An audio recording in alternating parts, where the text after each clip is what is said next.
Welcome to the Clear the Shelf podcast with Chris and Chris, the show that meets at the intersection of education and entertainment to discuss online arbitrage, retail arbitrage, wholesale, and all facets of selling on Amazon. We'll bring you news, tactics, strategies, insights, stories, and interviews to help you grow your Amazon business. And now, here are your hosts, Chris Grant and Chris Rasick.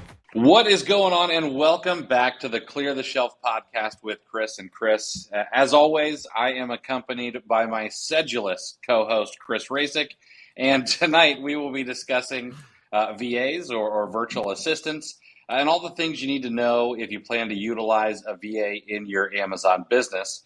But first, we interrupt this week's usual news segment for a brand new segment that's going to be appearing on the show here on out. This is a segment that I believe will be the first of its kind as a recurring segment for an Amazon-focused podcast. So we'd like to welcome Jeff Schick, Esquire, to the show for an Amazon Law Review segment. And we're going to have a little legal chat for Amazon sellers. So, Jeff, what's going on, man? I appreciate you coming on and hanging out with us and making this a recurring thing here on the pod. Absolutely. I'm excited about it. There's always news to share about Amazon and the legal world of what's going on. And today was no doozy. Amazon has been active for the last couple of weeks, but especially no more so than what they've been rolling out this week with the Amazon account health rating. And then with what they announced in Seattle, they've now announced that they're going to be launching the Amazon account health assurance program.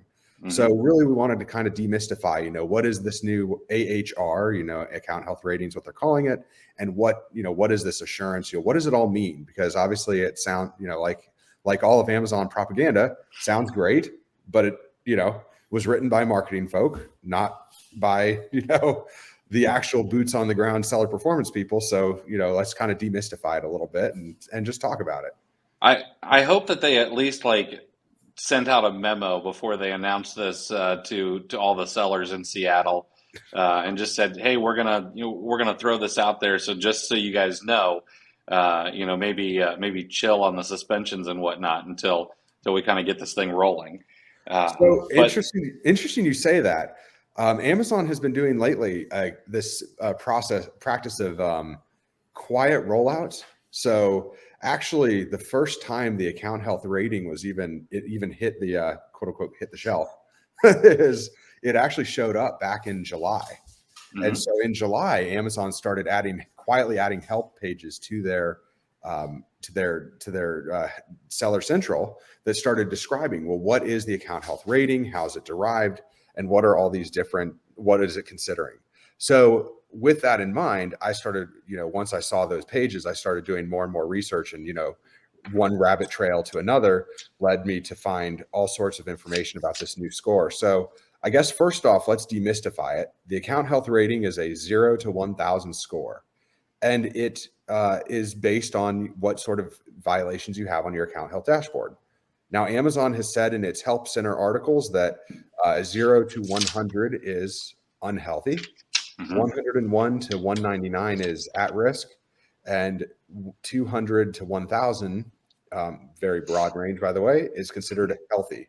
So now what do we know about it so far? Well, not a whole lot. Some sellers are seeing it show up, and so far I've seen sellers all over the board. I have multiple clients that I've talked to that are at, in the low 200s, but have absolutely perfectly healthy dashboards. I have some clients that are in the high 900s that have all sorts of violations on their dashboard. I personally have a 205, and I haven't sold on Amazon in a couple months now, and have a perfect account health dashboard with nothing there at all. So and I've got over almost 6,000 or maybe almost 7,000, I can't remember, 5-star feedback for seller ratings. So it should be much higher than a 202. I think a 204 is what I'm at. So really doesn't make a whole lot of sense how they're picking and choosing who gets what number. So for, one thing I've been advising is, no matter your score, it's always a good time to do an account health review and see what's going on there, really audit the account and see what can be improved. Because if you don't know what you don't know, and if there may be something that I see, for instance, last week I was looking at a seller's account and they're like, I don't have any IP claims. I don't have anything in the middle section, is what we call it, the product policy compliance. Mm-hmm. Why am I at risk? And then I'm like, well, you have a high order defect rate. They're like, that doesn't count though. I'm like, no, it does count. Anything on that page is fair game. So it and certainly does play a role. So I haven't gone through all of the help pages. That is dry reading of the new AHR score. Do they tell you what factors influence that score at all, or is it just kind of like, oh, it's all these things? It says that violations they basically are weighted based on how serious they are and how many times you have the same violation. For a while, it actually said that there would be a range that they could range anywhere from 10 points to 150 points, depending on the violation. I believe that section has now been deleted. So kind of with this quiet rollout, they've been editing and tweaking behind the scenes. So, at some point they've speculated and they've sort of teased the idea that when you get an IP claim, it'll actually say, minus 50 points for Gryffindor next to it. I mean, sorry, minus 50 points for your account health score. So interesting. Now I want to go back because you said they are quietly rolling, things out to the help pages. Is there a I don't know, is there a service or anything like that crawls the sitemap so that you can get notified automatically when a new help page gets thrown up? Not that I'm aware of. I mean, I know they offer RSS feeds, so I assume you could subscribe to them.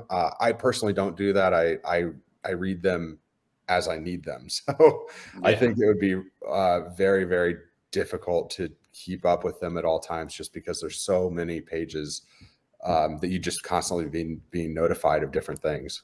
So. Yeah. Okay. Yeah. Sorry. That just popped into my head while you were talking about it, and I thought it would be kind of a cool thing to just be able to keep your finger on the pulse of what's new.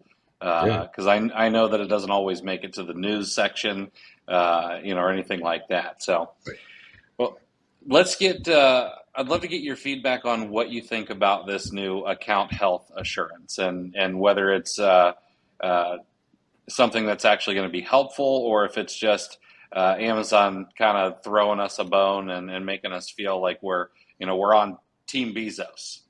So, well, first thing that they have not clarified is this a money grab? So, like many programs that Amazon offers, they usually come with a fee. So it would not be shocking to see that they assess some sort of fee for this type of program. So now, assuming that it's free, it makes it more interesting. My take on it is that it's probably business as usual. And the reason why is because the free things that you have to have in order to be an account health assurance is you have to have a high account health rating. Of course, they didn't define what they consider high. You have to maintain an emergency contact number on file. And when they call you, you have to work with them to address listing violations. Well, those are already things that they're expecting. If you proactively work through IP claims and proactively work through account health issues, you will have a high account health rating. And if you have a high account health rating, you probably won't be suspended. So it's kind of a circular argument, but it sounds really nice and pretty and makes for a good CNBC post for them to talk about how, what they're doing to invest in the seller community. Oh yeah. Yeah, absolutely. I wonder how many of these types of things that they're rolling out are just kind of I don't know, making them look good to the FTC, and hopefully, maybe California kind of gets off their case, and all these other, I think Washington and maybe Oregon are trying to, breathe down their neck too. I wonder how much of it is, let's get all these government agencies off our back and make Amazon sellers feel like, we're on their side more than, we're on our own side. I would say probably a majority of these programs. Amazon loves to feel good about themselves, especially if they can invest in a program that really doesn't change their cost basis or doesn't change their policies and procedures all that much. Because in reality, we already have, and here's the other big kicker. They're saying they won't suspend people. They're not saying they won't give you a 72-hour notice. They're not saying that they won't put you in some sort of, temporary holding pattern. We already see this now. If you have a minor issue that pops up, they will 72-hour notice you and give you 72 hours to fix the problem before your account gets suspended. And if you resolve the issue during that 72 hours, you won't be suspended. So that may be the new name instead of they may be just changing the formats, greetings from Amazon Account Health Assurance. We're writing, you have 72 hours to work with us to address these and get your account health rating back up to healthy. We changed the wording, but did we change the policy and the practice? Interesting. And the other thing that you brought up about kind of pay for play there, I would be interested to see how that ends up, if it ends up happening. Because I noticed, I was reading through the 24-hour payout thing that they're launching, right? And it's free until September of 2023, and then there is a fee to get that 24-hour payout turnaround. So correct. yeah, that's interesting, huh? Now, do you think this will change how you do business for your clients at all going forward? Or do you think Amazon will, I don't know, maybe try to be a kinder, gentler, account health or anything like that? So in terms of what we do, a lot of my focus is on prevention. So we proactively work on IP claims. We proactively work on, any sort of ASIN violations. And what we find is that by being proactive and taking a proactive approach instead of a reactive approach, we really don't have those, horrible suspension stories that a lot of, sellers talk about. I was actually doing the numbers, and less than 1% of my clients who, have worked with me for multiple months have been suspended this year. The only suspension cases that we have worked on that have those reinstatement stories, for the most part, have been sellers who, met me after they were already suspended or had received a 72-hour notice.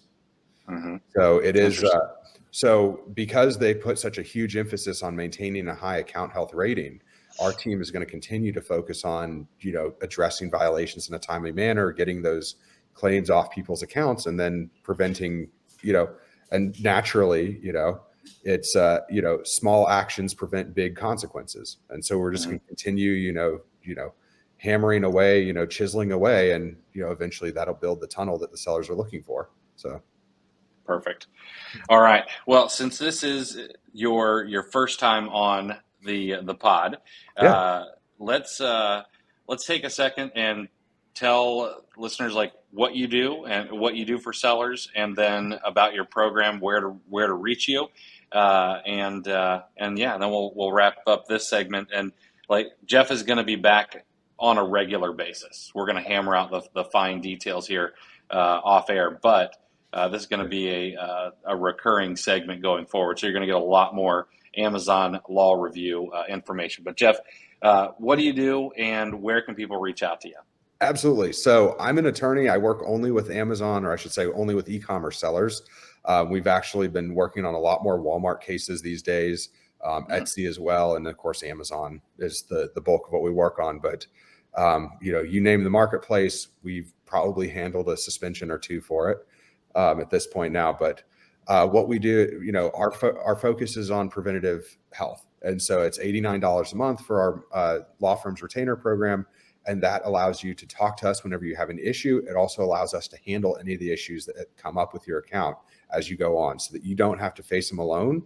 You simply submit them to our, you either schedule a call with me, or you submit them through our portal, and we take it from A to Z so that you can focus on running your business. So, and keeping that account healthy. And if it helps anybody who's out there, Jeff I happen to be one of his clients on his retainer program, and he helped me with my own suspension last year. So I can't recommend Jeff enough. Thank you. Jeff, I really appreciate you doing this. I think it's going to be a fun recurring segment going forward. And I think, I don't know, I think there's going to be a lot of stuff for us to learn. So thanks for taking the time to do this, man. You're most welcome. And if anyone wants to reach out to me, you can send me an email. If you have ideas you want us to talk about, reach out to Chris, reach out to me. We're happy we want to tailor the content to make it interesting, because I see a lot of things within my firm and that I find interesting, but there may be something that you as a seller find interesting, and we're happy to address and explore that as well during the segment. Perfect. All right, Jeff, thanks so much, man. Thank you. Hey guys, wanted to take a quick second and thank you for listening to the Clear the Shelf podcast. My magnanimous co-host Chris Rasick has put together a gift for you for being a listener. It's called the Monthly Goal Tracking Spreadsheet, and it's free. The spreadsheet will help you break down and track how much you've purchased, which should be a leading indicator of how much you will sell, and then you'll be able to track how much you've sold as well as your estimated monthly profit on a daily basis. This will all feed into the daily averages, so you can ensure that you're on track to meet your goals each and every month. Grab it for free today over at cleartheshelf.com/goal-tracking. Thanks again for being a listener. Now back to the show. All right, now that we're done with the Amazon legal review, let's switch gears a little bit and let's talk about virtual assistants. I kind of want to talk about the who, what, why, where, and when of virtual assistants, and kind of go through, I guess, our thoughts on, what a VA is, why to have them, how you can leverage other people's time in your business, and things like that. So, I guess we should probably start off with what is a virtual assistant? Because I'm sure that a lot of people know what a virtual assistant is, but there's probably going to be, a couple of people who are like, I've never heard of this term VA. So I guess, Chris, if you could define a VA simply, what would you say a VA is? It's essentially a remote worker that would work under you. The virtual part is they're typically in another country most of the time from what I've seen. And assistant's a good term because there's a wide range of things that they can do for you. And it's in multiple industries too. I mean, I read a lot of different stuff, and VAs are utilized quite a bit in multiple industries. It's something that you can get really creative, but essentially it's a person in your Computron that that helps you out, and you can order around.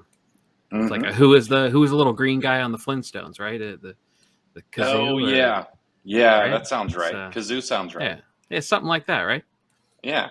It is crazy. Like, I don't know, we're kind of sheltered in this Amazon space, and we think I think when a lot of people think VA, they're like, oh, okay, well, I'm going to hire a VA and they're going to go out and find profitable products for me. But I've got a service which is, and this service is essentially just a big team of VAs that's run by someone else who handles things like reimbursements and that I should get for lost inventory and misappropriated inventory from buyers and things like that. And if I get if I need to open a ticket, I can just give it to them and allow them to do it. They can handle some account health things. They can run all kinds of reports. So like a virtual assistant doesn't just have to be someone who's going out and looking through every product on Target for you to find the profitable flip. So they can literally do anything. And what's kind of crazy to me is a lot of the people that you may hire, say from the Philippines, that's going to be where a ton of VAs are. Some of them have bachelor's, master's degrees, and they're working for you. And I guess one of the other things we should cover is you don't just have to be locked in to the Philippines. Virtual assistants can be anywhere. I was talking to somebody, and they have a virtual assistant actually in the U.S. So they do pay a much higher wage for someone in the U.S. But a lot of people have VAs in the Philippines. I know someone who their entire team is actually in Vietnam. I know people who've built massive companies with what is essentially a virtual assistant from, the Eastern Europe. one of them was in Ukraine. I think another one was, oh shoot, I forget. But it's in the Eastern Bloc or former Eastern Bloc is kind of where they were. I mean, so they can be anywhere. They don't have to be in the Philippines. I guess the next thing we should talk about is like, why should you have a VA? You know, I know you have a couple of VAs, right? Two? Two, correct. So what kind of things do you have them do in your business? And then I'll talk about what I have mine do. Well, my VAs, they're not a good example for the possibilities that are out there for VAs. I very much have them kind of in a tunnel. They review search results, stuff I run through TA, tactical arbitrage. They're basically filtering through the data that I've collected, the bulk of data. I kind of direct them and I collect big chunks of data, and then I kind of have them sort through it. And I've given them parameters of what I'm looking for, as far as ROI and profit.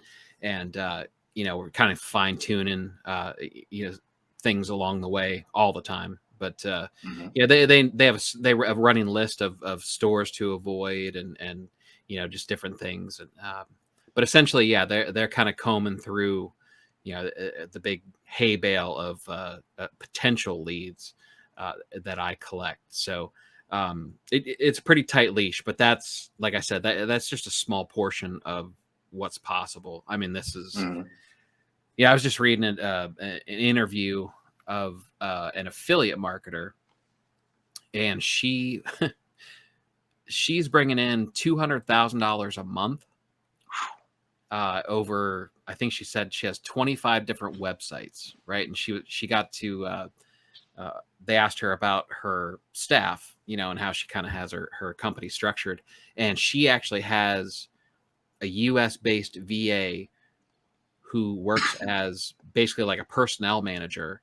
And then that person has other VAs outside the US. And essentially, I don't know how many people total, but their entire job is basically checking the websites and working SEO and kind of double checking backlinks and all that, just basic maintenance, that she has a team of VAs doing that. So, if you use your imagination, I mean, VAs are, you talk about, the internet and the digital capabilities that we have. We've talked about it before about, it's easier than ever to make money online, from sitting in your house. This is kind of like one of those mechanisms that can really connect you to nearly anywhere in the world.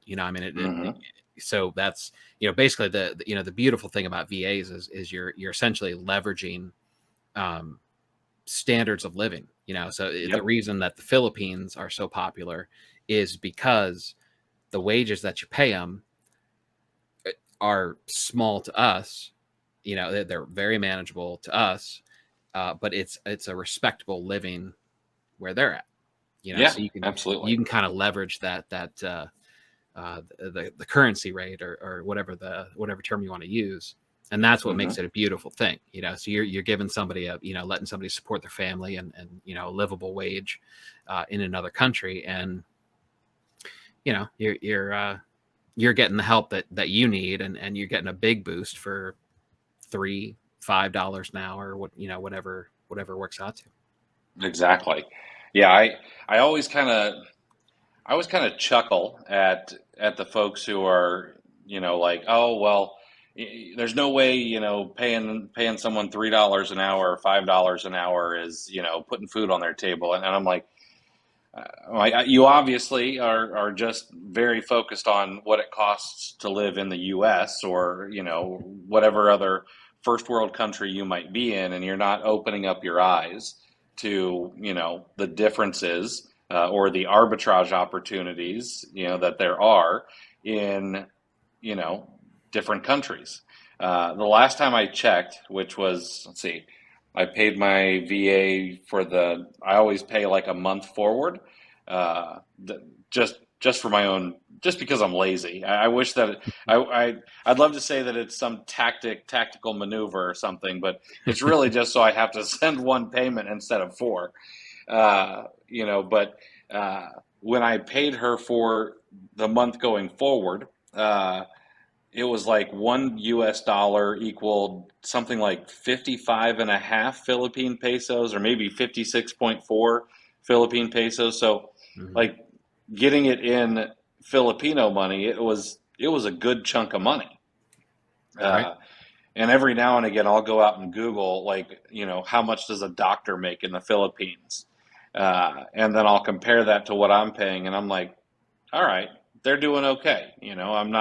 I don't feel like I'm taking advantage of somebody because, they're not quite making what a doctor will make, but they're making pretty daggone close. Yeah. And they're just helping some schlub, sell products on the internet, from his Right. from his lazy boy. Yeah, that's my guy. My main, I kind of the one with more seniority, the first guy I hired. Yeah, he wanted to change his schedule, and if you're unfamiliar with, it's probably more than just the Philippines, but Filipino VAs are extremely polite and very formal. Hmm. It's like, yes sir, thank you sir, um, constantly. It almost gets annoying, it's so respectful, right? So he needed to change his schedule, so he asked me, very politely, and sir, I was wondering if you mind, I need a favor, and I'm going back to school to get my master's degree. So he proposed that he goes, can I work from 4 a.m. to noon his time, Filipino time? And then he would go to school in the afternoon after he clocked in. I said, Mark, are you sure? I said that 4 o'clock is awfully early. I mean, especially thinking about the course load, if he's going for his master's degree. So, and he eventually switched it. We talked, and he said a few weeks later, he goes, sir, you're right. 4 a.m. is too early. And Yeah. that's worth pointing out too, is the sir and stuff. It is surreal if you haven't experienced it. Like, you're being called sir, or if female sellers, you'll be called ma'am. Um, and it's so formal. And I quit my job a year and a half ago, right? And Hmm. I can still count on one hand over the last 18 months the amount of times that I've worn pants with belt loops, right? So it's I mean, it's a straight diet of sweatpants and basketball shorts. And here are these people, like I said, yes sir, thank you sir. It's like some schlo, and then he's changing his schedule. He's going to get up at 4 a.m. for some fat ass in Ohio, paying him $3 an hour, while he goes for a master's degree. Like, what? Like, gotta love it, right? Oh, yeah. What a country. Right? Yeah, it's crazy.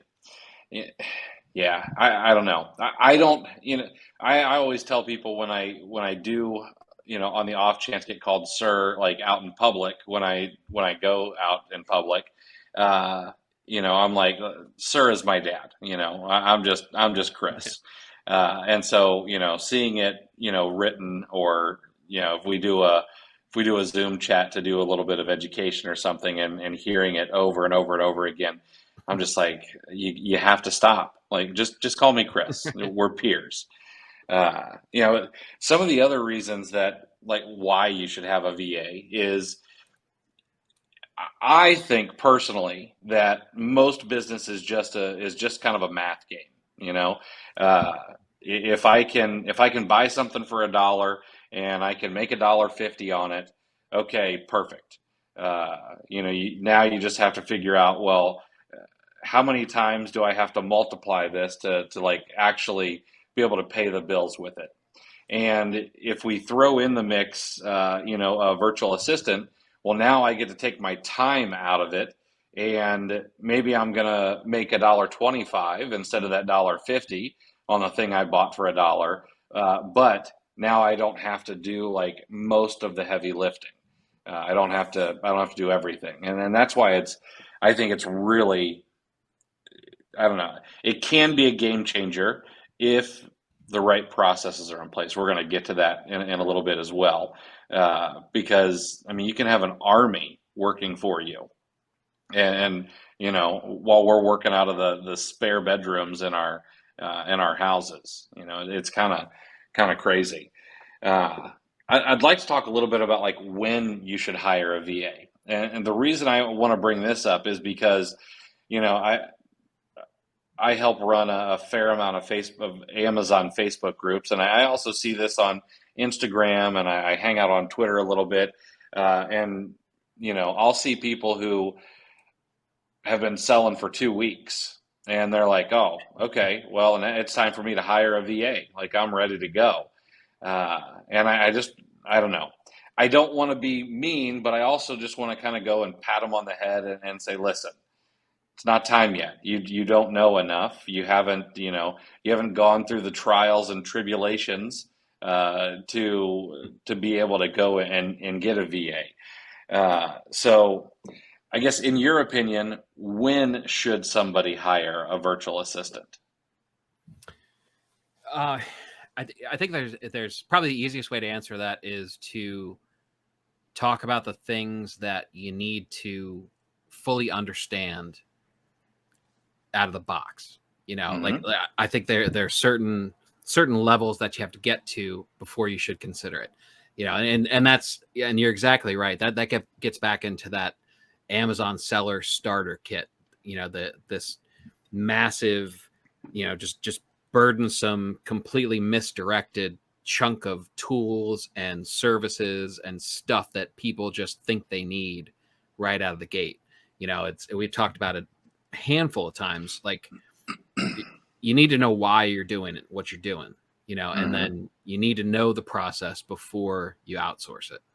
Like that hypothetical seller that's 2 weeks in that thinks it's time to hire a VA. Like you shouldn't even be confident that you can manage your debt load, and refresh the capital, like you don't have enough reps of churning your inventory, paying your bills, and then starting, and getting that whole hamster wheel going. That's, that could be a pretty bad story. You might be calling Jeff Schick, if you're biting off that much, that early on. So yeah. I think the answer to that question is what do you know, and what do you have a good grasp of? Because I think the basic answer to your question, when to hire a VA, is when you can accurately calculate the value of your own time. So I think you need to know what that number is, and then you can consider whether it's a part-time VA or a full-time VA, 20 to 40 hours of $3 to $5 to up to $8 even, depending on the caliber of VA and where you're looking, whether 40 hours at that dollar figure, whatever it ends up being, is worth it to take something off your plate and allow you to do something that's far more valuable. If you can do an activity that and you have all your numbers straight, and that if I can do this, I can make at least $50 an hour or $100 an hour or whatever that number is, and you have tasks that can keep you from doing activities like that, now it's a good time to consider a VA. That would be a useful execution of bringing somebody on. Yeah, absolutely. And that's the other thing. You made a really good point. Like, it may not be $250 or $350 an hour. It can be like I'm getting ready to hire a second sourcing VA, someone who's going to do mostly manual sourcing for me. And I am full disclosure, I'm taking them from a seller who has changed their business model, and I'm gonna take them over. So. And this is like a really successful seller, a multi-million-dollar seller. They've got processes in place, and the VA I'm going to take over, he's $8 an hour. He's on the higher side. But I think one of the really important things of like when you should hire a VA, other than like, do I know that I can actually pay for this out of the business? Is, can you effectively teach that virtual assistant how to do what you're doing? I'll see a lot of people talk about, oh, well, I heard on Instagram that I need to have these metrics for the products that I'm going to source. And you can't just regurgitate those to a virtual assistant and expect them to understand it. You need to be able to understand it yourself enough that you can explain it to someone like they're 5. I'm not saying that virtual assistants are dumb or anything like that. I want things explained to me like I'm 5. But you need to be able to explain that and have them go out and be able to do what you're teaching them, and that could take reps. That's going to take your time, and you're going to want to put your own spin on things. You don't want to do just exactly what everyone else is doing, and it takes you some time to get in your own reps before you could really explain that to anybody else. I sort of clutch my pearls a bit when I see people who, like, this is their first foray into business, being an Amazon seller. Before that, you've only been an employee, and you just are chomping at the bit to outsource everything, and not wanting to put in the reps before you go out and just get everything under the sun. And as someone who sells, both a course and software, like, I'm probably shooting myself in the foot, saying that kind of thing.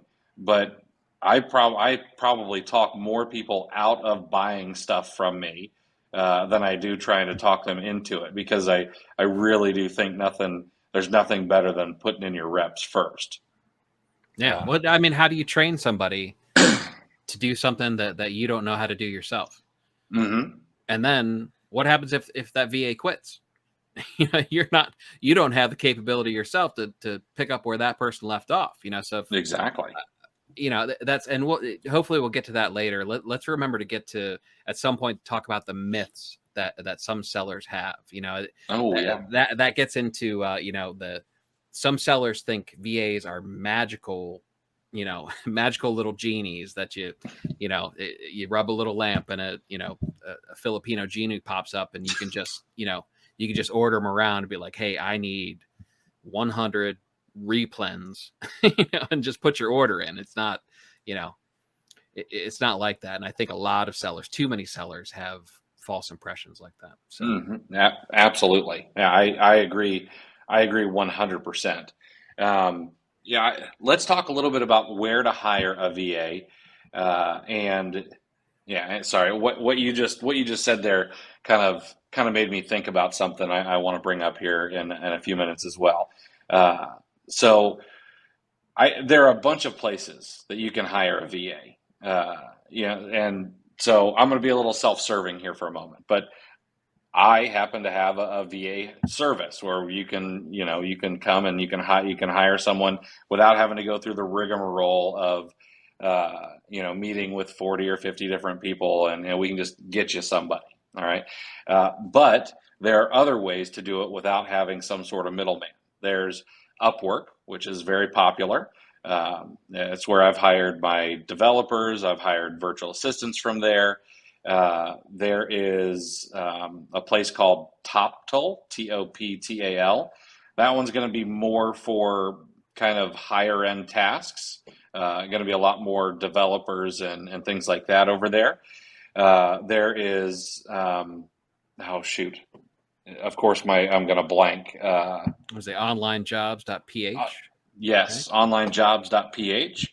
And that one is just the Philippines. Like, everyone there is from the Philippines. And then I know that there are others. There's like Freelancer, there's Fiverr, there's all kinds of places. There's your Facebook Messenger DMs if you're in any FBA groups.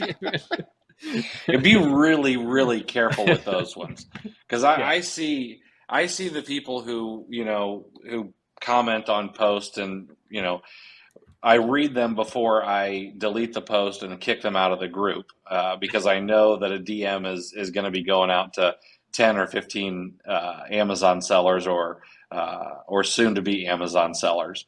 But the people in Facebook groups often give very bad advice, in the comments, or it'll be something totally off the wall compared to what was asked in the original poster's question. So yeah, if you're getting DMs from folks, be really, really careful about those folks. But yeah, there's no shortage of places to hire a virtual assistant. And I'll tell you, one of the best places that I have found some of my own virtual assistants is by networking, and talking to other sellers, and sellers change business models. That's how I'm getting this second VA. And they might need to let someone go because they just don't have the skill set, or maybe they're bringing everything in house. Amazon sellers quit. This business isn't for everybody. I don't know what the turnover rate is on Amazon sellers. I would imagine it's got to be similar to regular businesses. It's going to be a pretty high failure rate just because that is the nature of business. And so you might have the opportunity to pick up a VA from someone who's letting someone go. And I think there are some pros and cons to that. I think you may have experienced some of the cons already with hiring someone else's VA. I have as well.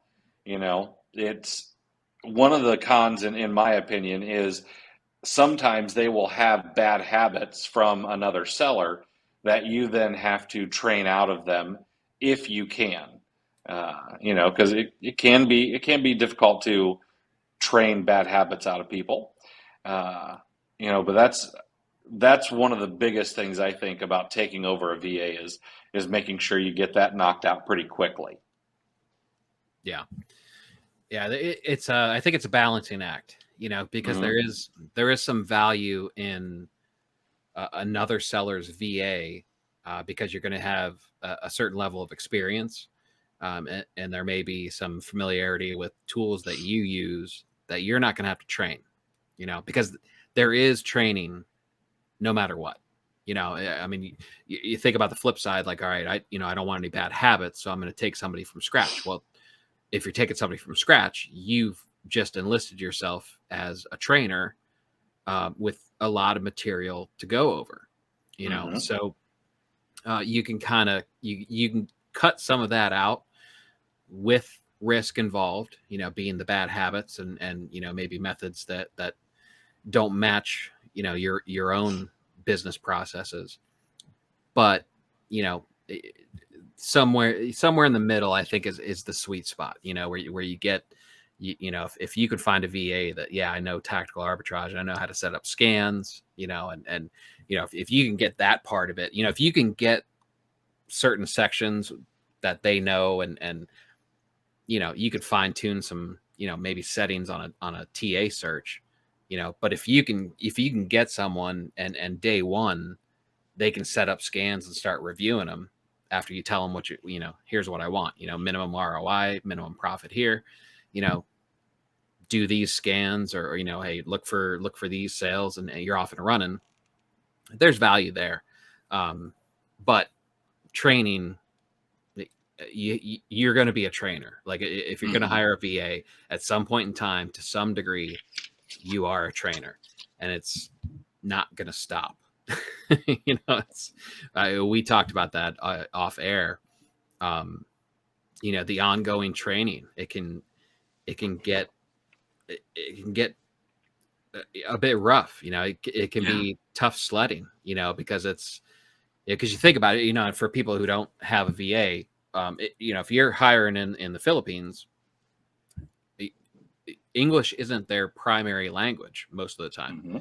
It's a second language. So, if you want to, you're texting back and forth, or you're doing emails, or you can do live calls. It's in their second language, or, say you do like Loom videos, like, hey, here's, and you share your screen, and you make up a 5-minute video, you send it off to them. You got to wait for them to watch it. And then maybe they're going to do their own Loom response. They do their own 5-minute video. They got to make it. They got to send it to you. You have to watch it. That's there you just spent, probably 30-40 minutes on a 10-minute Loom conversation back and forth, just one video and then one reply. So that it can be time intensive. It can take some effort. So yeah, absolutely. And I think that maybe that is something that's not, I don't know. I don't see that part discussed as much as it probably should be, on social media, in Facebook groups, because we are typically educating ourselves on a fairly regular basis about Amazon, about, being better business people. I had tried to educate myself on being a better podcaster. We're always trying to get better. However, not everyone is like that. And you can't expect someone who has kind of an employee mentality, which, virtual assistant is going to be your employee, and they're likely going to have a somewhat employee mentality. You can't always expect them to just want to get better on their own. So now you're in charge of that.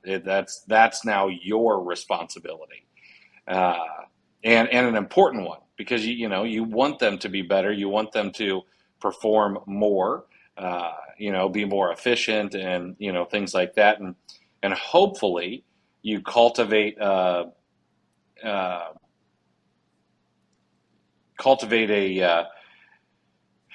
what's the word I'm looking for? Anyway, you have kind of a business where it's expected that you try to get better, make sure that, they want to try to be better for you, and they can be financially rewarded or whatever it is. But I think that's really important. And and it's important as a seller to realize, because a good seller doesn't mean you're a good teacher.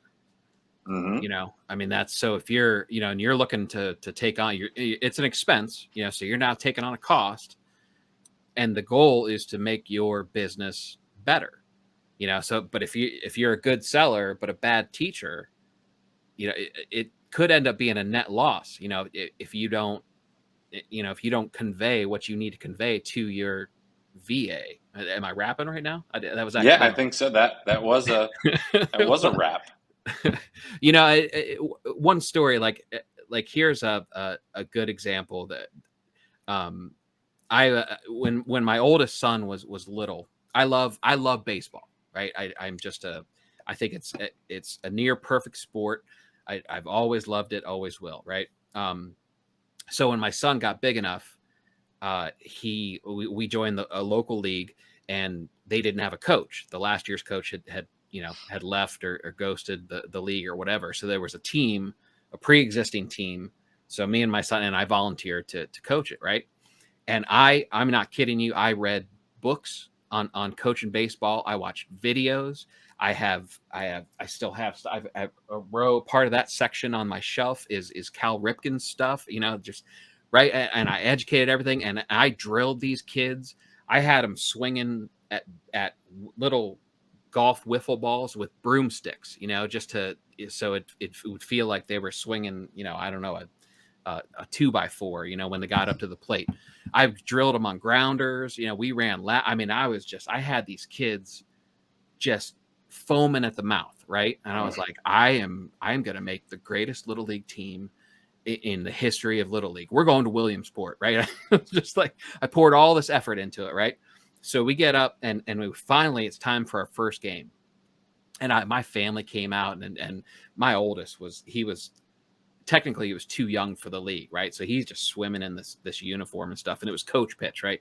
And so I finally get up there, and I'm the pitcher, right? And very first game, first inning, first batter, I toss the ball into the kid, my leadoff hitter. He's a good hitter, right? And I'm ready for my dynasty, my little league baseball dynasty to begin. And I toss the ball to the kid. He nails one. He smacks one right up the middle, in between the shortstop and the second baseman. He throws down the bat and he runs straight to third base. Oh man! And I went, oh crap! Like I forget.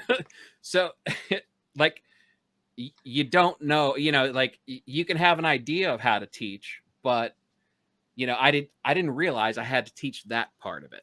And that's, I think it's kind of the same thing with a VA. It's you can think you're creating a curriculum and providing this great education, but you need to make sure that you're open to all of the stuff. So you have to be able to adapt and kind of know, try to figure out and know what they don't know, and don't take a lot for granted, because that's, I certainly took where the location of first base for granted. So I'll tell you what, that story ended better than I expected. I was expecting your first pitch to ding the kid in the head.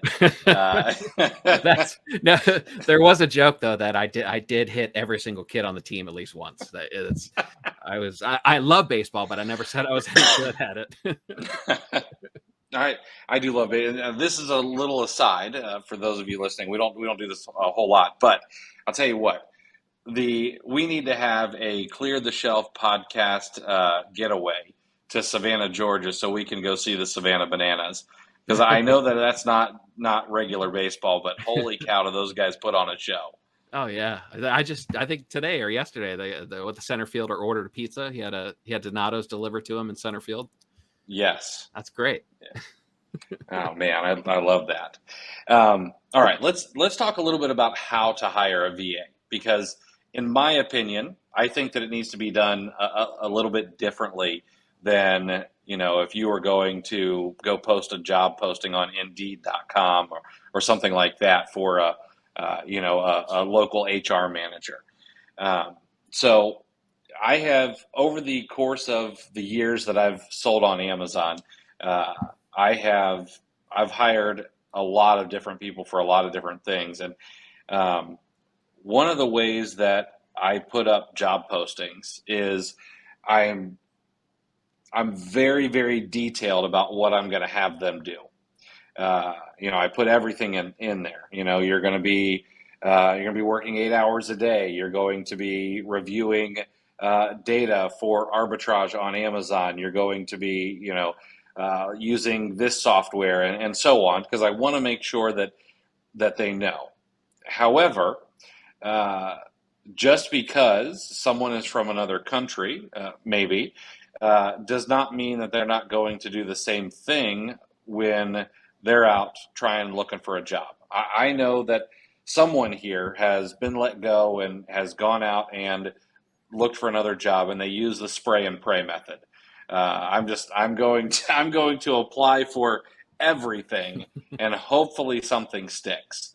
And that's going to happen the same in the VA world. So one of the things I always do is I always make sure that stuck somewhere in there is some kind of question or something that I need to see them respond to properly before I'm even going to look at their application. So I have used kind of the same thing, but I'll talk about the position, and then kind of in a weird place, I'll say, hey, when you reply to this position, let me know let me know what color a banana is in the first word of the subject line, and then when I get 42 emails, I can just delete all the ones that don't say yellow right at the very beginning of them.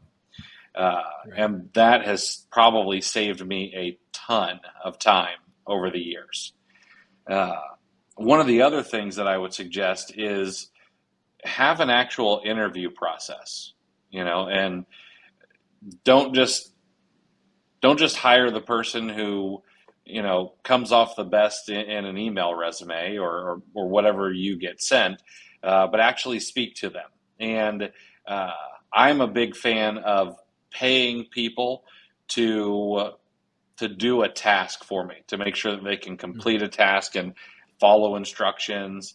And it has been as simple as, I have a list of 10 different items on Amazon, for example, and I need you to find just matches. They don't have to be profitable or anything like that, but I need you to go out and find matches for me that are in stock at Walmart or Target or Walgreens or Kohl's or wherever. That way I can just see that they can follow instructions. Have you done anything like that yourself when you've hired a VA? Yeah, I put both of my guys on trial periods. Okay. I just said, hey, let's let's get going, and because my first VA, I got through my network. And actually, a good if you do have a network, feel free to steal my tactic. I was thinking that there are probably sellers who are gearing up for Q4, and we did a whole episode on preparedness and whatnot. So obviously that mentality's out there. So I was thinking that there's probably people around the first of the year, come the new year, that we're probably getting rid of VAs, essentially, either purposely or just, accidentally just realize that, okay, the volume, I can't employ this many now, or, maybe I bit off too much that I could chew. So I just kind of put feelers out there in January, mid-January or something. And sure enough, the possibility came through. And I actually had the chance to get 2 VAs. One seller was getting rid of 2 of them. I was worried about making the same mistake that I was trying to capitalize on. So I only took 1 of them.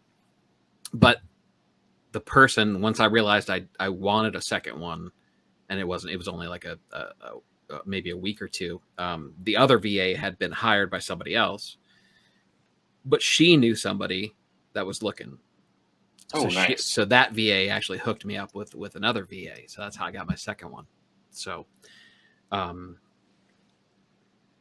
yeah. So if you think about periods, think about busy periods, where sellers may be, kind of stacking up, or there may be concentrated efforts. Once that period of time's over, whether it be a Prime Day, or obviously Q4 is the obvious period of time. Shortly after that is a good time to, maybe survey the network. Mm-hmm. Yeah, absolutely. Yeah, there's going to be, I would imagine, I don't know. I wish I knew, I wish there was a place to get statistics on like how much turnover there is at different times of year. Now, I certainly hope that the people who are letting VAs go, December 31st, I really hope that they paid out 13th month pay, and aren't just trying to, pull the whole breaking up with your girlfriend before Valentine's Day, tactic. Who would do that? It's like, and people still get real bunnies for Easter too. It's like, come on, people. Right. Let's talk a little bit about how to manage virtual assistants. I don't think there's necessarily a right or wrong answer here, but if you don't manage properly, I think that you can end up costing yourself a lot of time.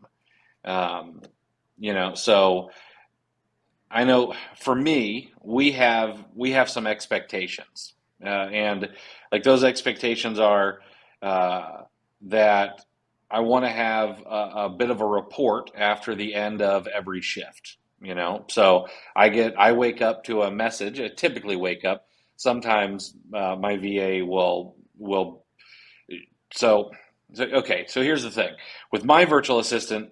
She can work whenever she wants. There's no, like, you don't have to work from 7 a.m. to 12 p.m. or whatever.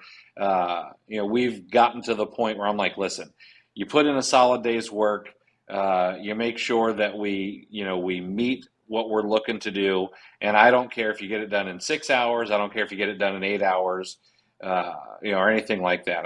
If it takes more than 8 hours, like, let me know and let's talk about it, and kind of see what the reason is for it. And if it's, if your kid is sick or whatever, like, okay, let's work around those kind of things.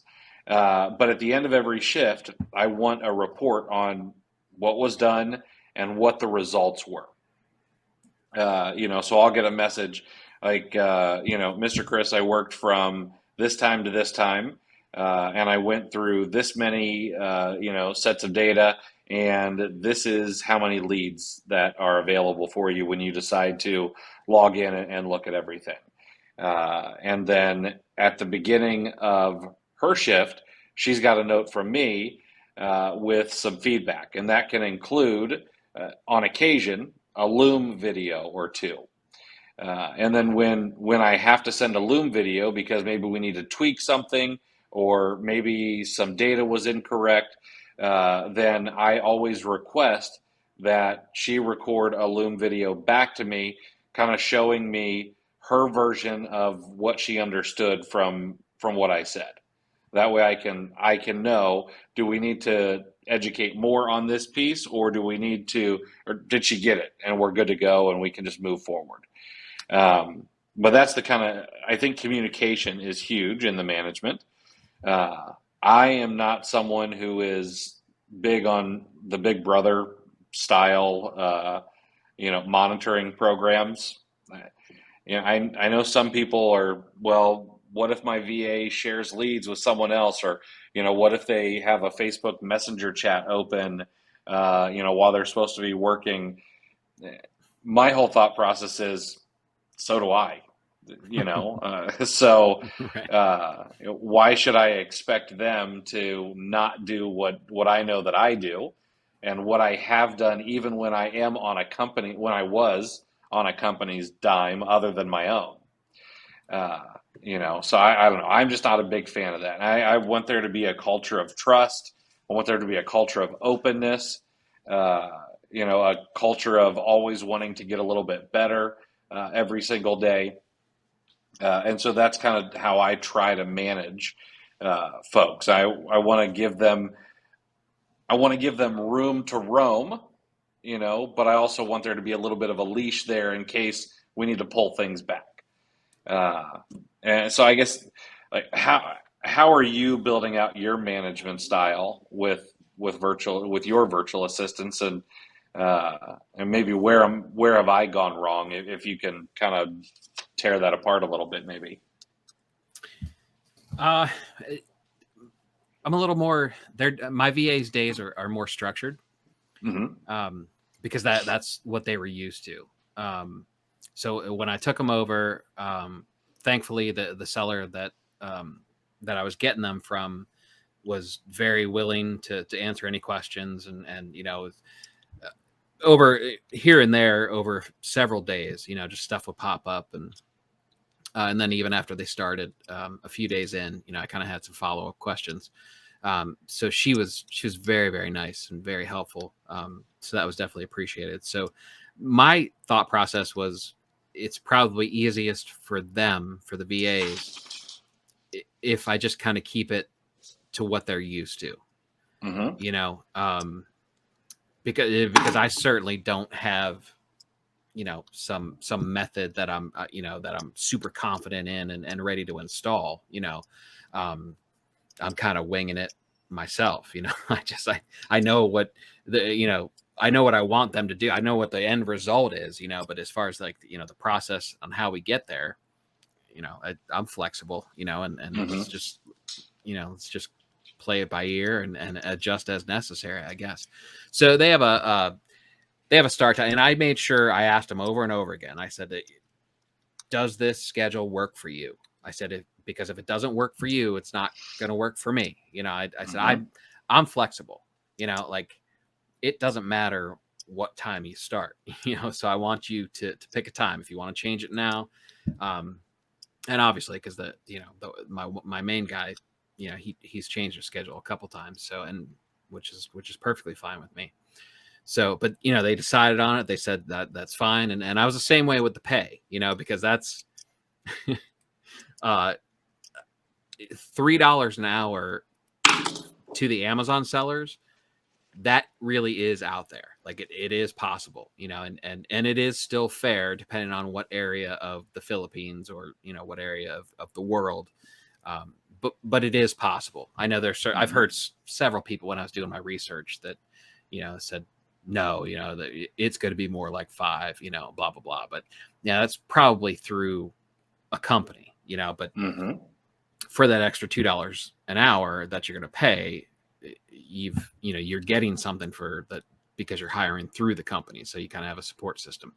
But it's not a myth. We'll put it that way. You know, the $3 an hour can and does exist. So, but I asked him, I said over and over again, I said, please, you know, is this going to work for you? You know, like let's set it up now. Just, I tried to make them feel as comfortable as possible being honest with me. And I said, you know, please, if it's not enough, I don't want you struggling, you know, because if you're struggling, that's going to affect your work performance essentially. And, you know, your happiness and all the way around. That's not going to, you know, I need you happy. I need you supporting, you know, I need you making the income that you need to make to be healthy and, you know, relatively happy. And so let's get it all on the table. So, yeah. So and he ended up keeping it the same. It was $3 an hour. And, you know, I said, all right, I said, I'm going to trust you on this, you know, but you know, let's be open about it. I'm guessing he doesn't live in like Manila or something like that. He must live out in a village somewhere. Yeah. Right. Yeah. See, I think that's something really important that people maybe don't think about. You know, you just think about, oh, well, it's the Philippines and this is what they can live on, but there is big differences. You know, It's like living in Hong Kong compared to, you know, some, you know, small remote village. The prices are going to be a lot different.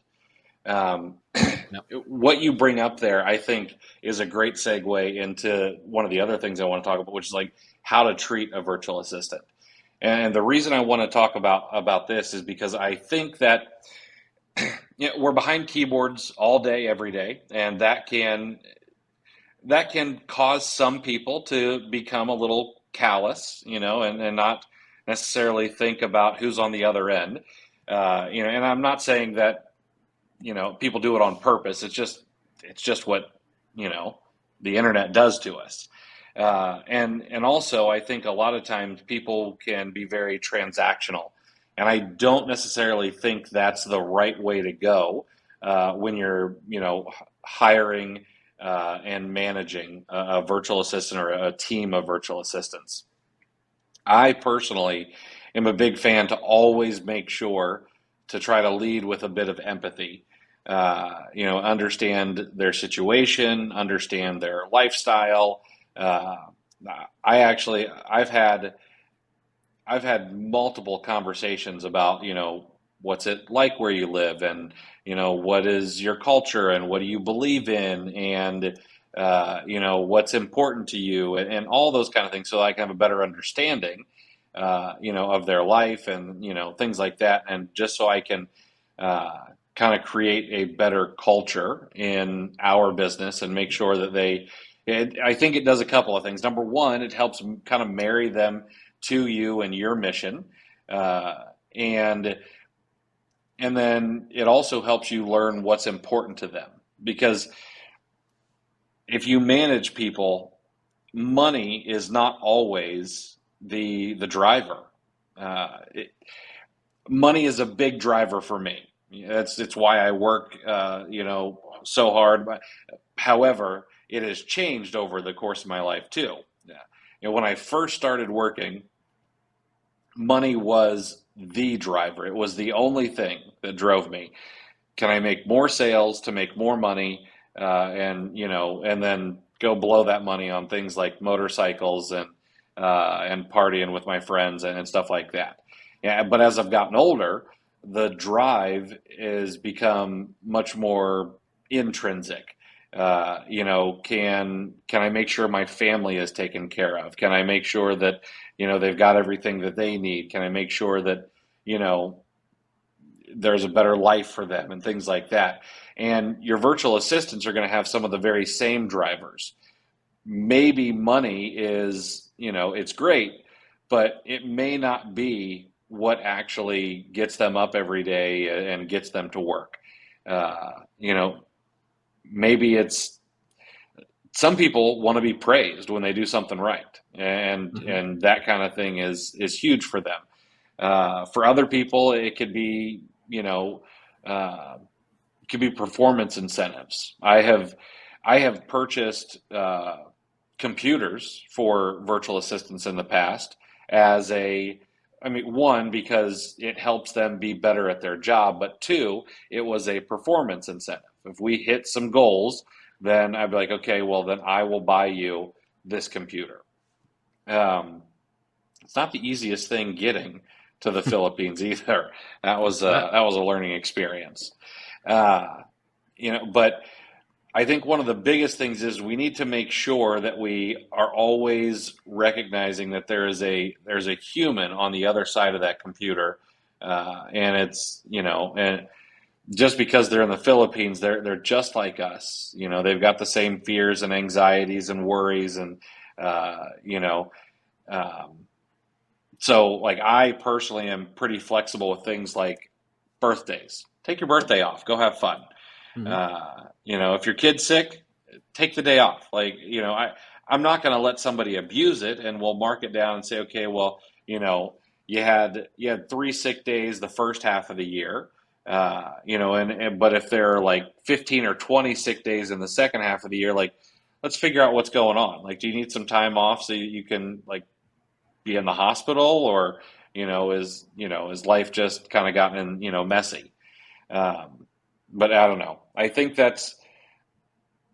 I've seen people talk about virtual assistants kind of coldly, and I don't know. I kind of want people to make sure that they're very cognizant that there's another person, that we should treat them how we'd want to be treated if the roles were reversed. Right. And for most of us, they were reversed at some point, Yeah. I mean, how many, I mean, maybe there are sellers that will this is just their side gig, just some extra cash, and it's never going to be a full-time thing. But there are part-time sellers who their ultimate goal is to leave the 9 to 5 and make this their gig, become self-employed. And then there are people that have taken the plunge and quit the 9 to 5, and those dreams are, most of the time, I think a lot of those stories at some point in time, there's a bad boss in the mix, in your journey to, wanting to be self-employed and wanting to call the shots and leave the rat race, so remember that you're the boss, and, just try to be a good boss, Yeah. You don't have to be the greatest, but, just be somebody that you wouldn't mind working for. That's as simple as it gets, that's why I try to be. I mean, now a word of warning, like they're going to call you sir and whatnot, and there's a bunch of formalities. Take it from my experience, being informal, how's it hanging doesn't translate to Philippines over text message. Just take my word for it. But but I always, I'll always just laugh and try to, because it is a different culture. I don't unleash the full twisted sense of humor on them, but just friendly. We'll use that one. I try to stay friendly and of course flexible, and there's not a lot that they can ask me that isn't going to be okay. Because what does it matter to me? My main guy who's finishing his master's degree, his grandma's has to go for cancer treatments, and every once in a while, and he takes her, and he just, hey, is it okay if I, of course, and you mentioned birthdays. Yeah. Birthdays are paid holidays in my book, like that's, and make sure you keep the lines of communications open, that's one thing that I don't think we've covered yet, because Yeah. you gotta know when their birthday is, so make sure there's some sort of communication. And then not to mention how important communication is as an employee. Like you need to have some feedback, and I always try to, it's just in general with everybody, I try to balance criticism with something good.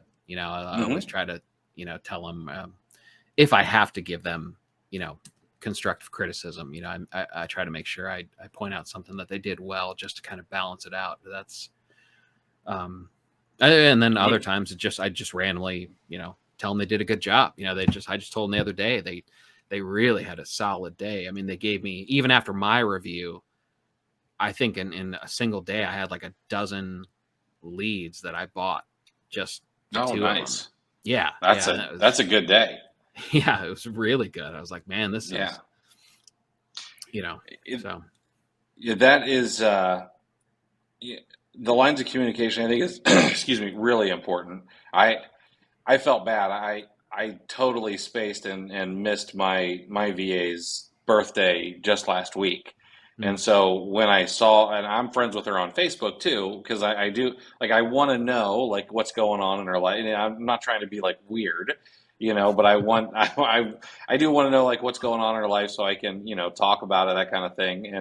And so I sent her a little more than I normally would have for her birthday, because I felt bad that I missed it.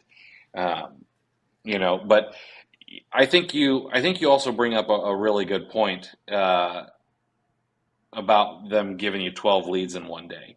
I think that we as Amazon sellers probably need to temper our expectations a little bit.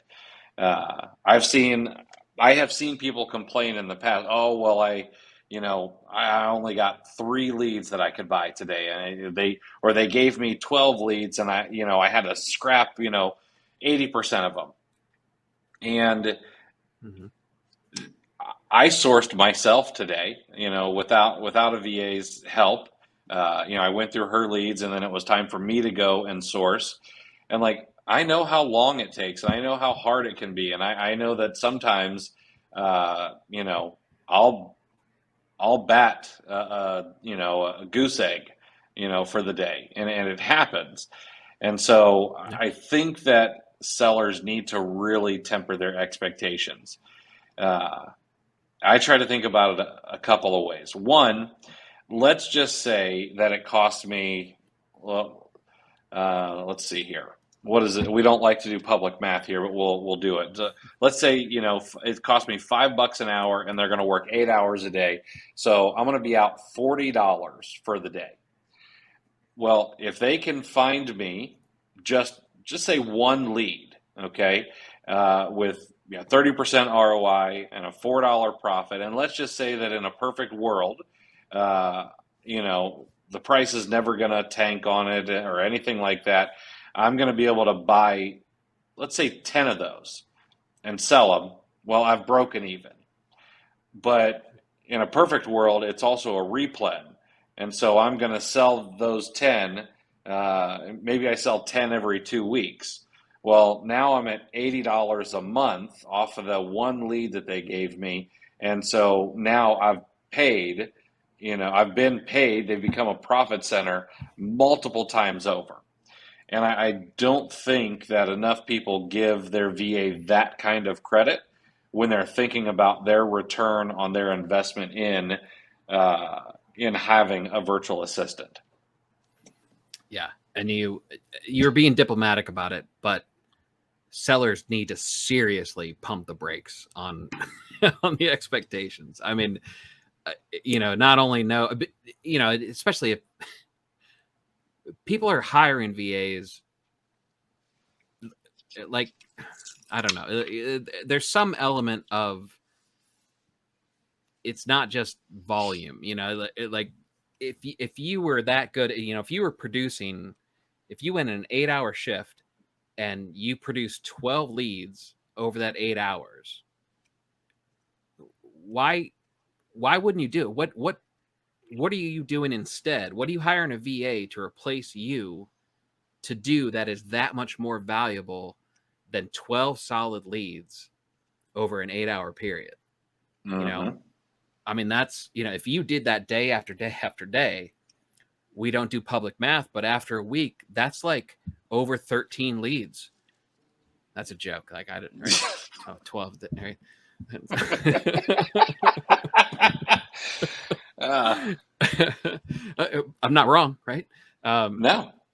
Now, you know what I mean? But like, make sure the expectations, call yourself on your own BS, like if don't expect them to do something you can't do, so that's number one. And then I've talked to sellers that, usually it's sellers who have hired their first VA. And there are a bunch of just crazy expectations out there. Basically, like, let's use this example, that like you have your VA service.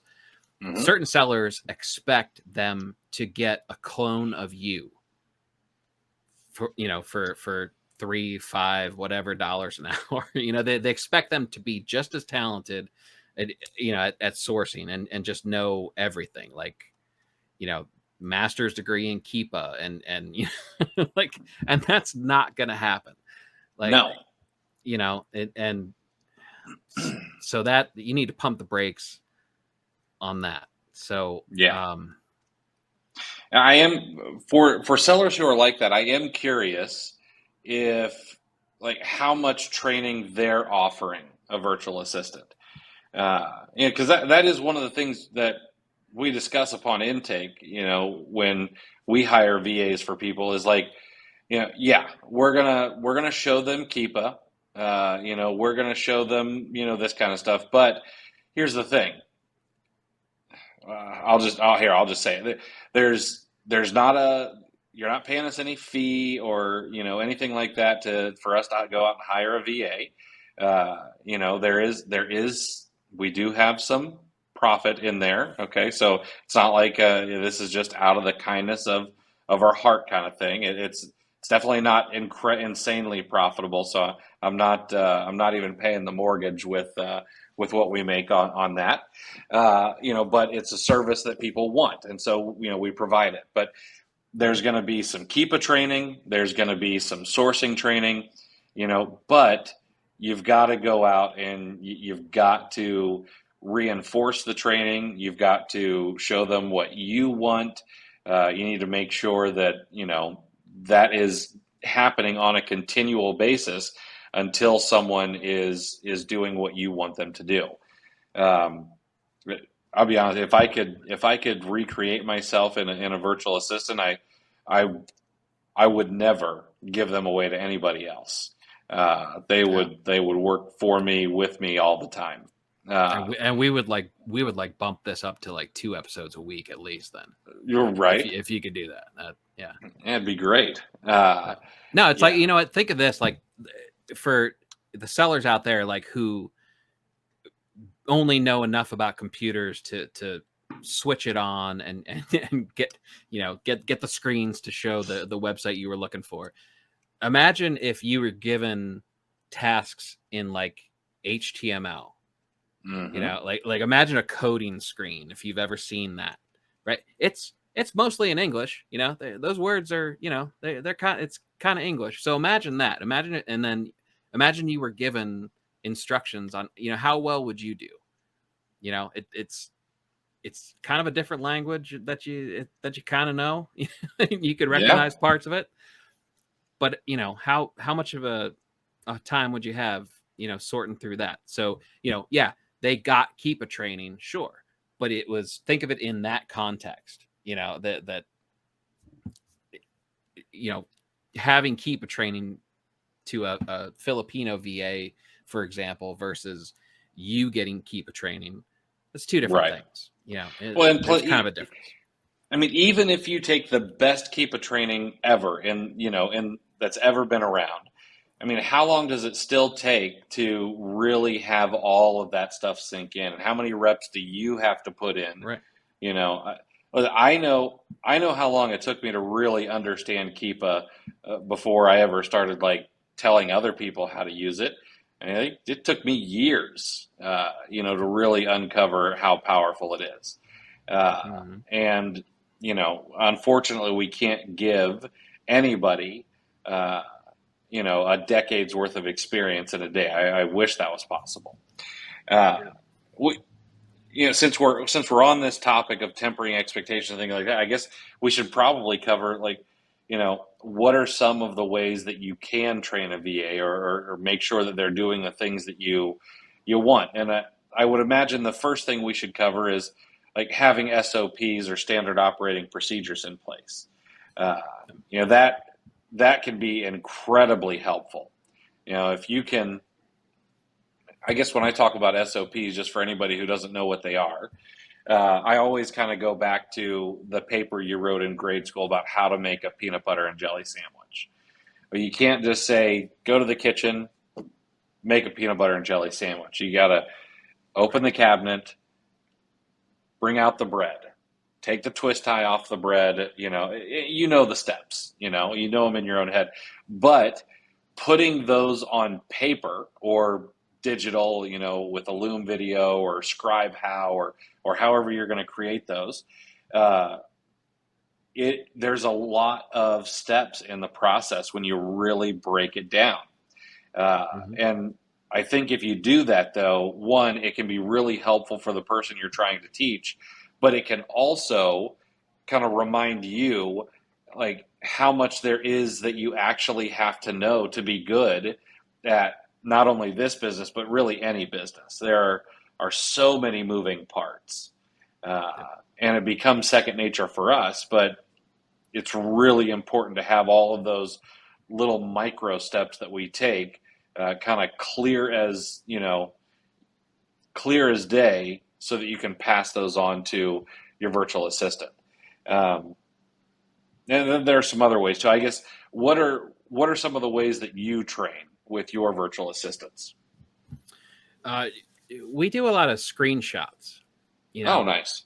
I want to see what they're looking at. That helps both ends if we do that. So, we communicate through WhatsApp, and I work at night, which is usually the first half, or I'm a night owl too, so sometimes I'm up for their whole shift. But usually the first half of their day, I'm at my computer, so I'll actually pull up the WhatsApp desktop, and I'll have that open, and just to make sure if I see something, like we have the one thing which I don't have a solution for yet, but I get a lot of the leads that I get from them come back as out of stock.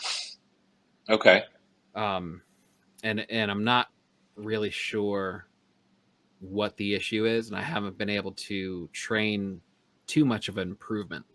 I bought a VPN for them, hoping that might help. Because they complained about the free VPNs. They said it's a little spotty. Yeah. So I did buy that for them. And I think it helped a little bit.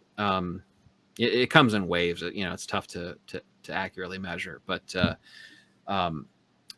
one good example is with TA settings.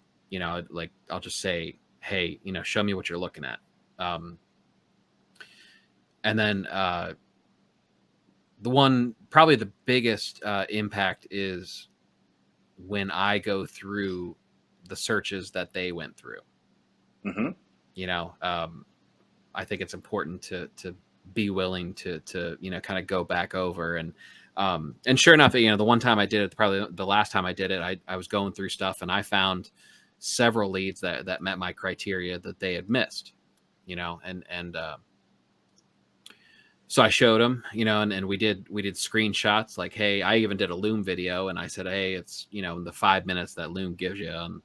I was able to get through a few pages of the search results, and I pulled out, I showed them what I was looking at. And so they sent me screenshots of their settings, and it turns out they had their estimated monthly sales filter dialed up way too high, and I said, let's move that down, just, not only in case the number isn't that accurate, but, let's see if maybe that's just maybe the average shows something more advantageous, in real time. And, in the, like right now, maybe 90 days ago pulled it down is what I'm saying. So, yeah. We use a lot of screenshots and I'll make sure their settings are on target and whatnot. And then I kind of spot check some searches, and I'll do the Loom videos. So, But what you mentioned about SOPs,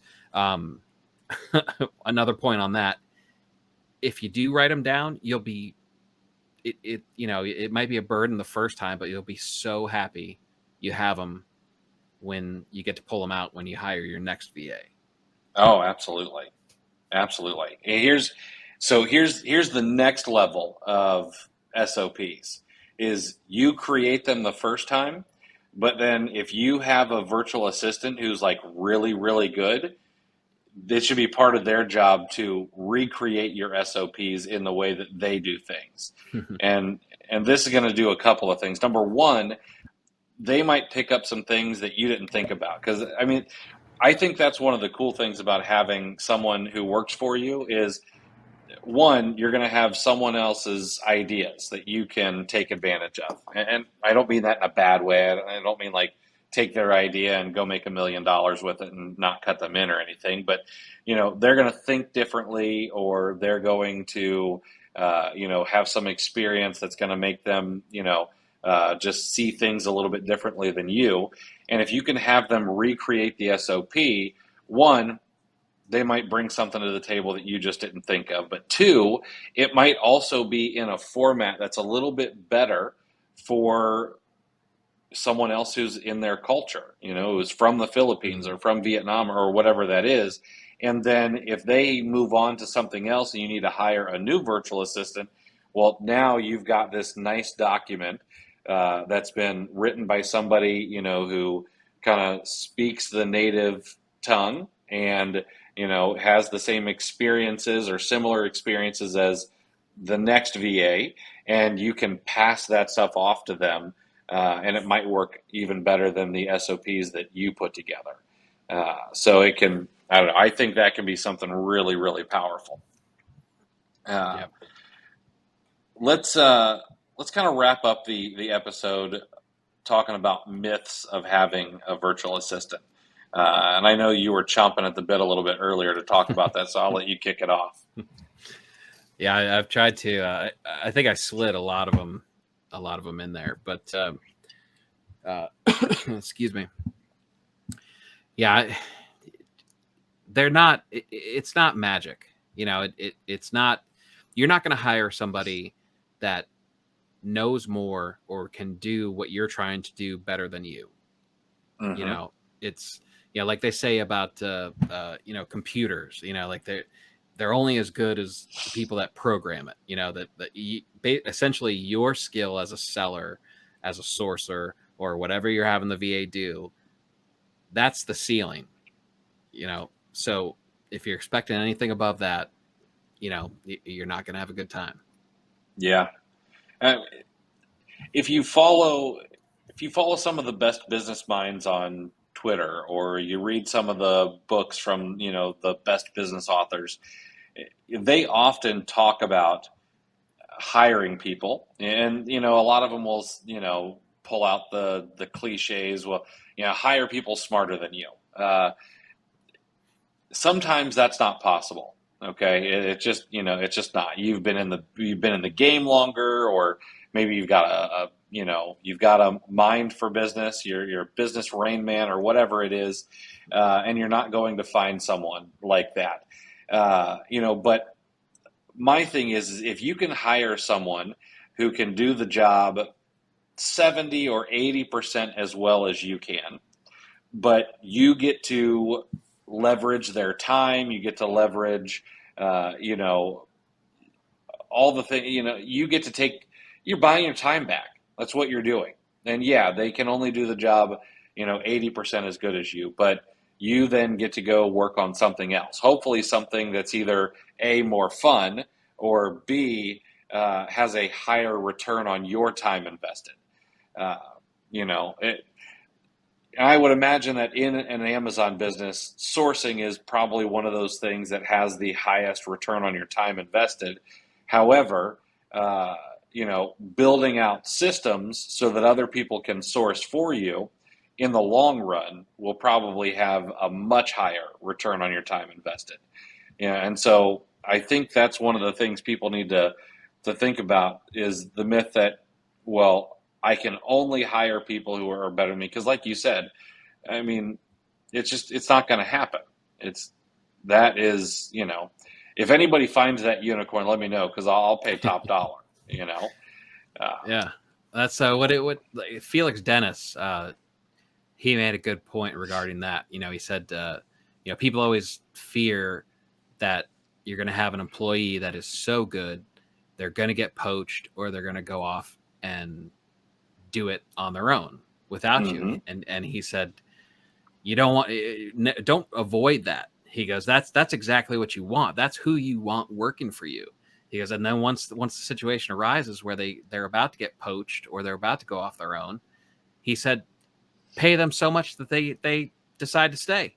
It's sure, it's a little bit more money, but you've got an employee that is so much better that has become so much better than you, and think about how hard it is to replace. I butchered that. That's not how the book went, but that summarizes his point. I thought that was great. He was in the music industry, and he actually had the guy from Pet Shop Boys working in the same office as him, and that happened. He went off and did his own, but he created a department. He had somebody that he valued more than anybody else in the company, and he tried to get poached, and so Felix actually created an entire department for him, and he stayed. That was a really good anecdote in that book. If you have not read it, it's a good listen. It's a good book, but How to Get Rich by Felix Dennis, that really spammy title, but a good book. So I thought I came up with a quote of the week this week. I thought this one was pretty good because we're really talking about leveraging other people's time. There's so many different ways that you can use leverage in your business. You can leverage other people's money, you can leverage other people's time, and so this is probably, I guess, one of my favorite quotes. But give me a lever long enough and a fulcrum on which to place it, and I shall move even the world. And that's from Archimedes, who was a mathematician way back. I can't remember if he's Greek or Roman. I forget. But leverage is incredibly powerful, and a VA is just one of the ways that you can use leverage in your business. So I think it was a good episode, man. I think this one was really top notch. There's a lot of meat on the bone when it comes to VAs. So but I agree. It's, remember, it's not cruise control. VAs are not the cruise control, not autopilot. Yeah, but, they can definitely be. Yeah, it can definitely be gas on whatever fire. It can be a good fire, or it can be the house burning down. And if whether you do it right or do it wrong will depend on what kind of fire it is. Yeah, exactly. All right. Well, that's it for us this week, guys. Do us a huge favor. Make sure to like and subscribe. Leave us a comment or a review. We would really, really appreciate it. It'll help us grow this podcast.